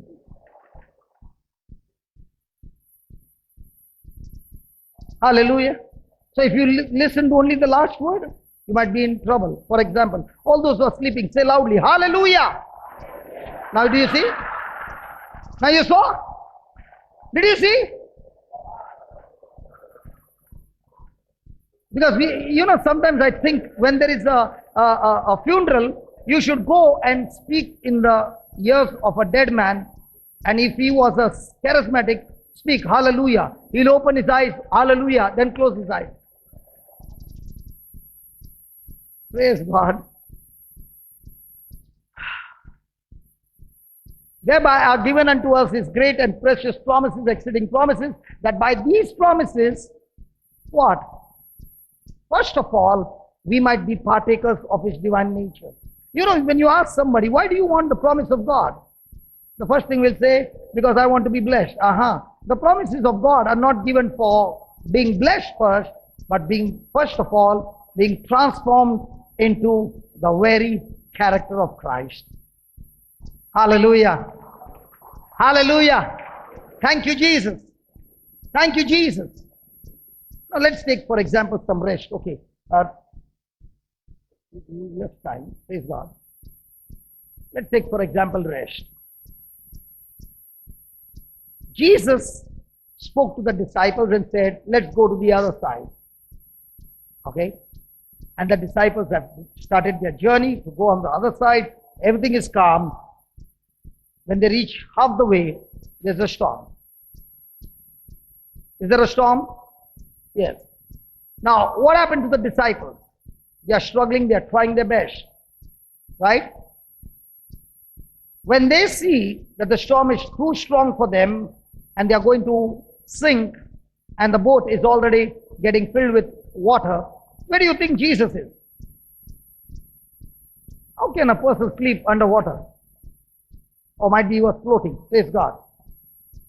And imagine the ship going this way, that way. Jesus must be thinking he's in a cradle. Is he at rest? What is this rest? Hey, what is this rest? What is this rest? Huh? What is this rest? Believing what? Believing in his Father to protect him. He knows and he knows that the mission that he had come was to die only on the cross, not in a storm. And he is at rest, trusting his Father to protect him. And that's the time when the disciples woke him. He looked at the storm. What did he do? He spoke to the storm, believing that he had authority over the storm, right? Has Jesus given us the same authority? How many times do we use that authority? And how many times do we get worried? Huh? There's fear. Has Jesus given us the same power? Do we exercise it? And because we fail to exercise, we fail to see the glory. The same Jesus is saying, through the promise of God, through our believing, we can bring our mind to rest in what he did for us. So what's the challenge every day? What's the labor? For example, somebody is looking for a job. What would be his rest? God, you are my provider and you have taken a decision, you have taken the responsibility to provide for me. So does that mean that I sit at home on a what do you call that? Easy chair rocking and saying I'm at rest. I'm rest in my mind about the promise of God, but I'm asking him, Lord, what do you want me to do? Whom do you want me to go and meet? You are the one who will direct my path. You are the one who will connect me to the right people. You are the one who will lead me. You are the one who will guide me. And I'm at rest with one thing, that you have taken care of all my needs. That's the rest. And that's the rest that I learned 19 years back, that it is more blessed to give than to receive. And as I began to practice, 19 years have gone, and I've seen that God has been faithful to provide all our needs. And not only provide, he has provided much more than we can imagine. Hallelujah. Let's take another example. Martha opens the door and meets Jesus, and she welcomes him. And Jesus comes in, she goes to her sister Mary and says, hey, listen, Jesus has come. And they both sit down there. After some time, what happens to Martha? She gets distracted. Where's she? And where's Mary? And Martha is saying to Jesus, can you tell my sister to come and help me? And what is Jesus saying? She has chosen one thing which is extremely good, and that will not be taken from her. Now, in the same way, in our life, are we sitting at Jesus' feet, listening to his word and bringing our mind to rest? Because Mary began to realize that everything from Jesus I can receive when my mind is fixed on him. Hallelujah. Thank you, Jesus. Can you just write down some points quickly?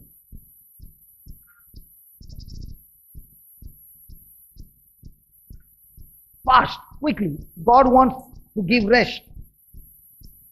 God wants to give rest. To whosoever is weary, whosoever is weary and burdened,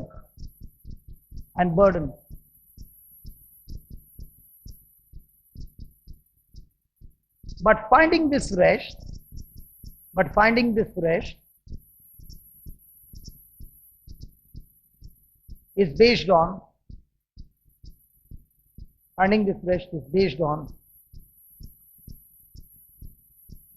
whether or not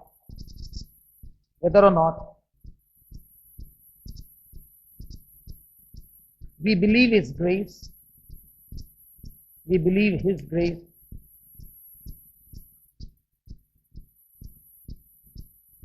has made it available to us.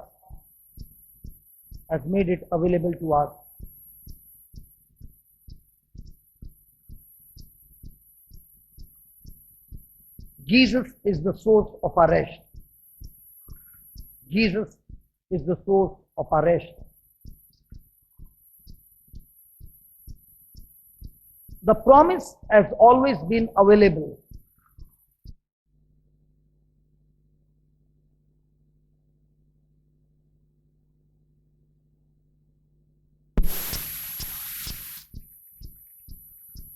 All that we require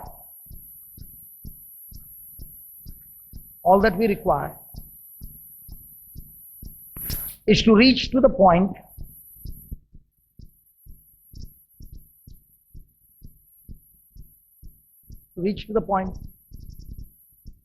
where we trust and believe what God tells us.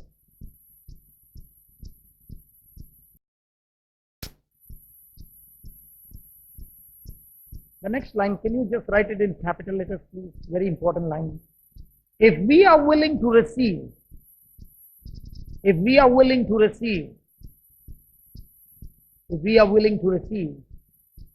what He has for us,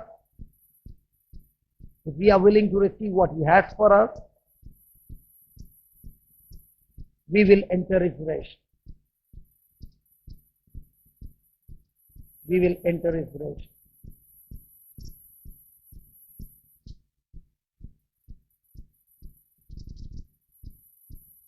The gospel was preached to everyone.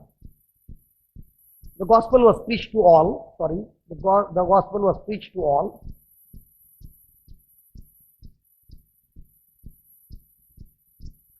But those who did not hear it in faith,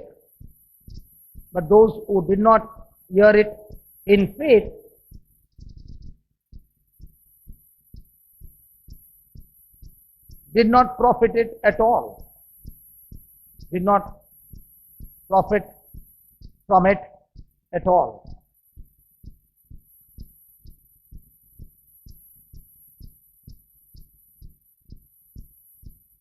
Resting means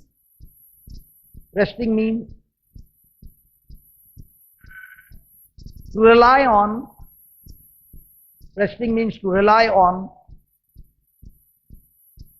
have confidence in,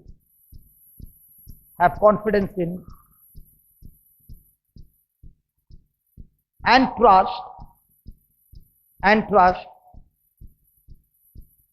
trust what God already did.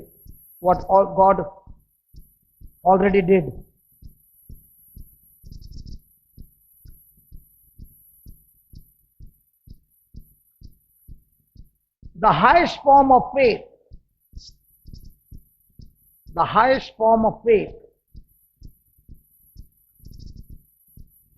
we can have,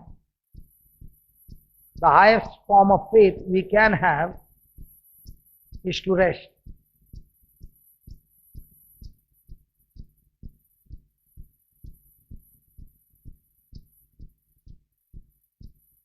But resting is not,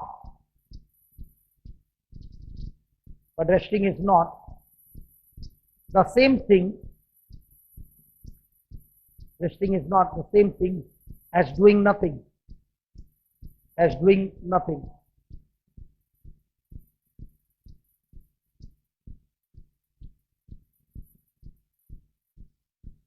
There are some to whom the gospel is preached.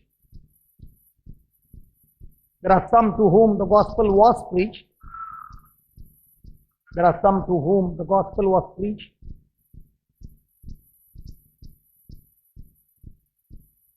Who do not enter into God's rest. Who do not enter into God's rest.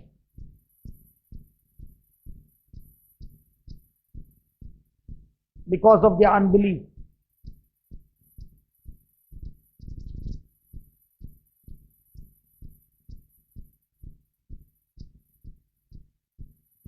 Because of their unbelief. People still struggle. People still struggle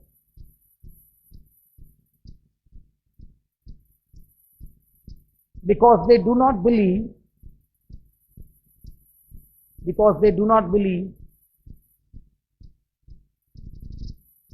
that everything that they need,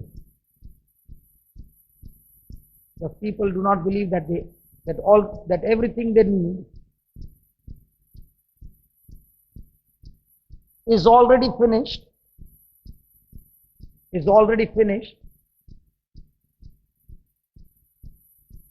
and waiting to be claimed.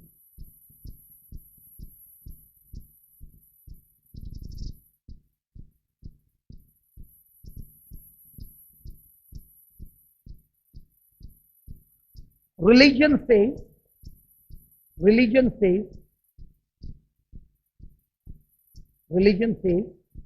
we must work.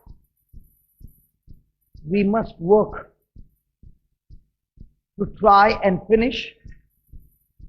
We must work to try and finish what Jesus has completed. We must try and finish what Jesus has completed.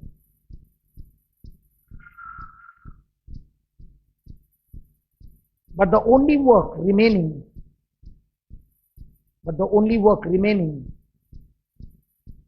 for us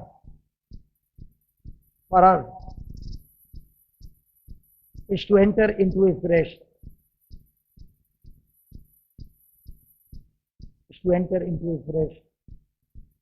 Next line, just in capital letters, please. It is labor for us. It is labor for us to resist. It is labor for us to resist what the world tells us. It is labor for us to resist what the world tells us and deliberately agree, underline that, and deliberately agree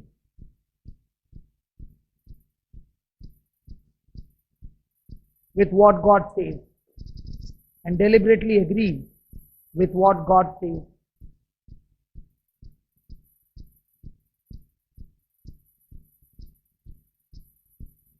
When we truly believe,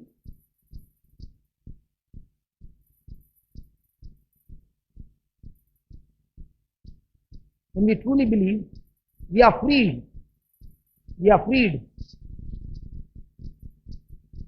To receive. We are free to receive what God wants to give us.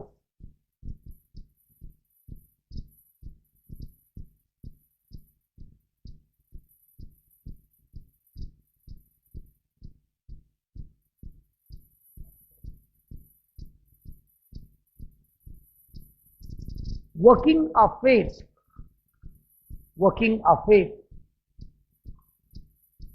is a key component.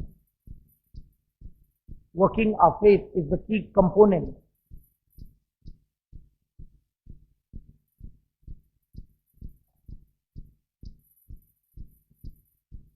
Because when we keep our faith working, because when we keep our faith working,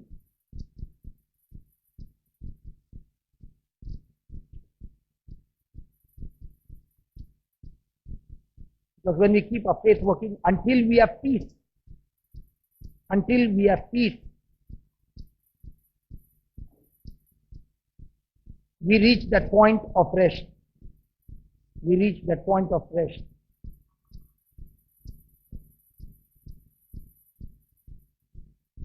The devil does not want us to rest. The devil does not want us to rest.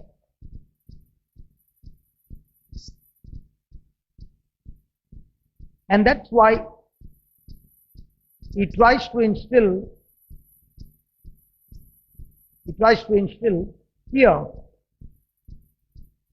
fear into us and suggestion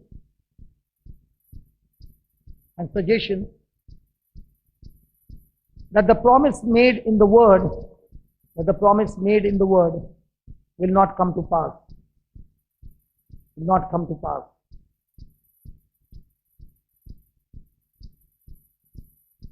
Stress, care, worry, stress, care, worry will block.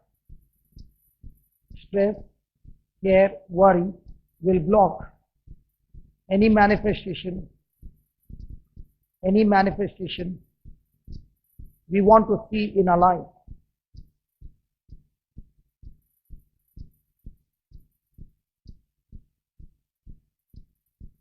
We want to see in our life.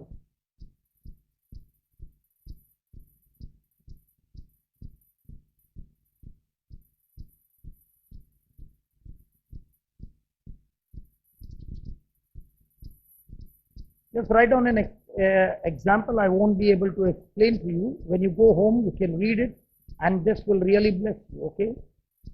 Jacob's son, please write down. There's no time, but you can write down this truth. Jacob's son returned. Jacob's son returned after buying corn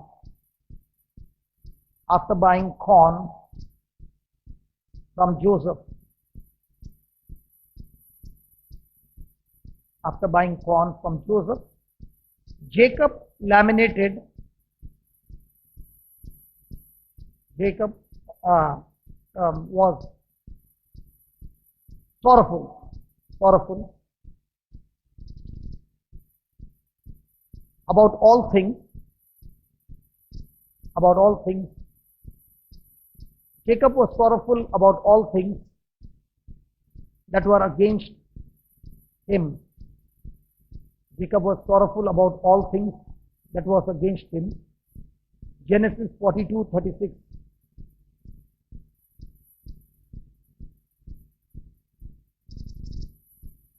Jacob had gone through a famine. Jacob had gone through a famine.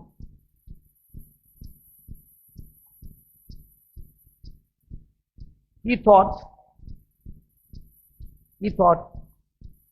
two of his sons were dead. He thought two of his sons were dead. This was actually God's way. This was actually God's way of positioning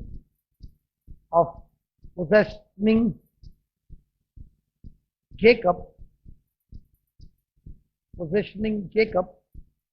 for a place. Positioning Jacob for a place that was already prepared for him.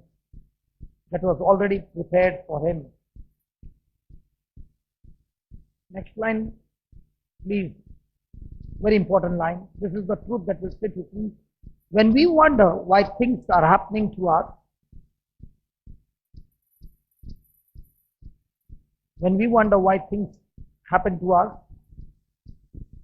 we must remember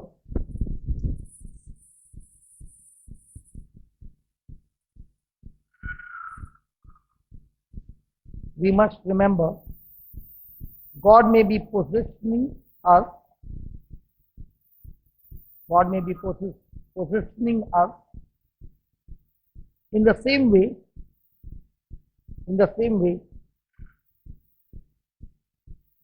He positioned Jacob. There was a famine, and Jacob's son went in search of corn. Joseph recognized them, and he kept Simeon back and said, unless you bring your last brother, I will treat you that you are spies who have come to spy the land, and this brother of yours will be killed. Praise God. Now Jacob, when he looked at all those things that are happening, he thought that it was a disaster. Two of his sons are killed. One is Joseph, and now another brother, and the third son is also going to be taken away, and is in depression. But actually speaking, God was creating a position for Jacob where he would leave the land of Canaan and come to Egypt, where Joseph would give Jacob, his father, and the whole family the most fertile land in Egypt called Goshen. In the same way, when we go through some trials in our life, God is actually creating a position for us. When I look into my life, when I went through that crisis, it looked extremely, extremely bad. But 19 years later on, when I look at that situation, which was a turnaround, a U-turn in my life, it was God positioning me to bring me out of bondage, out of slavery, out of that sinful life, that where the destination was hell, and reposition me to a destination called heaven. But when I was going through that process, it was extremely fearful, it was extremely painful, it was extremely full of suffering. But when God took me through that journey, helping me to rely on His promises, praise God, everything changed. Can we all stand, please? Just 5 minutes more. Let's take this song and then we close down. I came for you. Let this be our prayer to Jesus, saying, Lord, this evening I came only for you.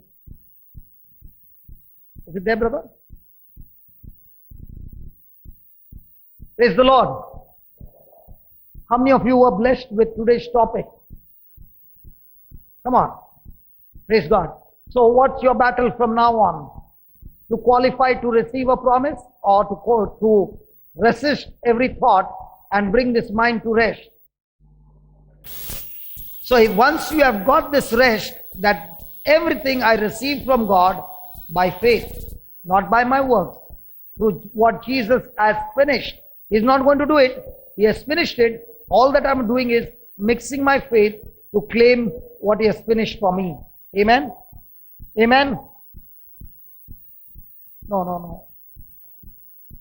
Can you read it, please? All it takes is one moment and just one touch from you. I put aside all distractions, because now this is your prayer to God. Okay, then I need you.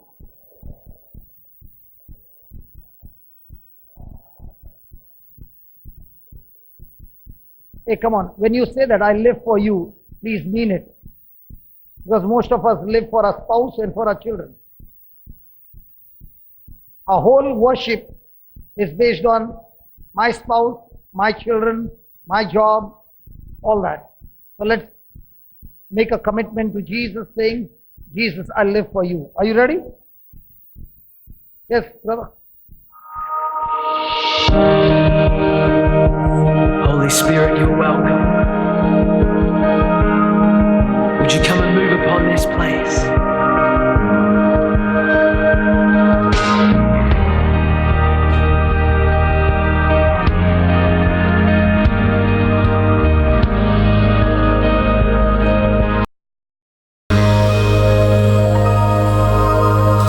All it takes is one moment And just one touch from you. and just one touch from you. I put aside I put aside all distractions Why? 'Cause I came for you. Oh yes, Lord. I came for you. Can you sing that one? All it takes is one moment And just one touch from you, Lord. and just one touch from you. I put aside all distractions. I put aside all distractions, 'cause I came for you. I came for you. I need you more than ever, 'cause nothing else satisfies. Nothing else satisfies. Oh, my life I surrender. I'll live for you. I'll live for you. Come on, tell him. 'Cause I came for you. I came for you. Holy Spirit, you are welcome. Come and move upon this place. We desire an encounter once again.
eyes. Lord, Holy Spirit, you're welcome in this place, Lord. Come and move in our hearts. We have received your word. Your word is a seed, an incorruptible seed. It has been planted in each one's heart. And we have realized, Lord, today that it is coming into your rest through the promises of God that we can see the manifestation. And all this is a gift from you. All this is your grace. Lord, as we walk out of this place, we walk out not the same, believing in our heart that all that you have already finished on the cross, it is we who believe it and receive it from you. Because Jesus, you said you have come to serve and not to be served. So Lord, it is your intention to serve us. And all that we need to do is believe in you and receive all that you have kept for us. Lord, we are extremely sorry that we always wanted to qualify ourselves and please you with our self-effort. But today we have realized, Lord, that the only thing that pleases you is our response of faith. So we are walking out of this place, believing in your promises and fighting every battle in our mind, resisting every negative thought that the devil is bringing in our lives so that we operate in unbelief. Lord, we are beginning to realize the great block in our life is our own unbelief. And today you have made it absolutely clear that the Israelites could not reach the promised land, not because you were angry and bitter with them, but it was their unbelief. In the same way, Lord, I realize that everything that you have promised me in the word, I can receive it into manifestation by resisting every thoughts of worry, anxiety, fear, and stress. And only trust you, rely on you, depend on you, and be extremely diligent and cautious to believe in your word. Thank you, Lord, for your manifestation. And as I lay my hands, I lift my hands and I lay my hands on every person over here, Lord, because you said, when we lay hands on the sick, they shall be recovered. Jesus, in your name, I do not pray only for recovery of physical sickness, but healing in every area of their lives, whether it's physical, whether it's emotional, whether it's mental, whether it's relationship, whether it's marriage, whether it's job, if finances, whatever, Lord, is it sin in every area, Lord. Right now, Holy Spirit, you are welcome. Move in this place, Lord, and touch every heart and let everyone experience your encounter once again. We believe it, we receive it in Jesus' name. And all God's people said, and all God's people said, come on, give the Lord a big hand of praise. Hallelujah. Hallelujah. Those who are new, there are CDs kept there. Please pick up a copy. And those who want some more copies, you can pick it up. It's all free. Praise God. It has been paid in full by Jesus on the cross. Take it, hear it, receive it, and enjoy it, and spread the good news that Jesus is in our midst and is working wonders in our lives. Amen. Yeah, God bless you. We are meeting, those who want to meet us, we are meeting in room number 3. We are in room number 3 for 1 hour, so you can come.